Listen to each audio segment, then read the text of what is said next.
হাসপাতালে চিকিৎসা নিতে গিয়ে মৃত্যু। ৫৫ বছরের রেনু বেগমকে হারিয়ে কান্নায় ভেঙে পড়েন পরিবারের সদস্যরা।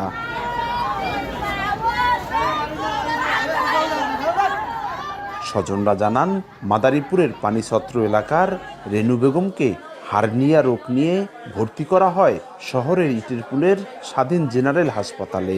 পরদিন দুপুরে অস্ত্রোপচার করেন ডাক্তার আলামিন মোহাম্মদ নওশান। ৪ ঘন্টার অস্ত্রোপচার শেষে রোগীকে বেডে নিলে শুরু হয় প্রচণ্ড ব্যথা।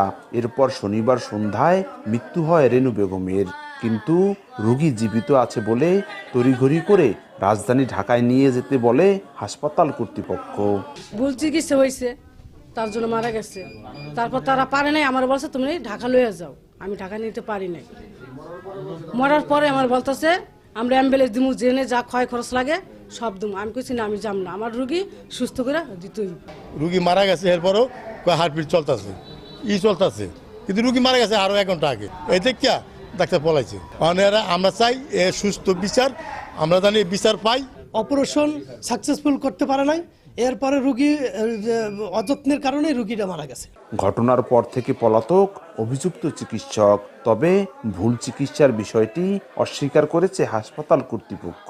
ওনাদেরকে বলার পর ওনারা এই ব্যাপারটা একটু গাফলতি করছে যে আসলে আমরা এখানেই থাকতে চাই, মরিয়ার বাঁচি, সে ব্যাপারে ওনারা মন দিয়েই এখানে ছিল। আমরা তাদের সেবার ক্ষেত্রে ত্রুটি আমার পক্ষ থেকে আমার জানা মতে নাই, কিন্তু তারপরও তাদের অভিযোগ থাকবে যেহেতু তাদের স্বজন হারাইছে। এ বিষয়ে অভিযোগ পেলে আইনগত ব্যবস্থা নেওয়ার আশ্বাস পুলিশের।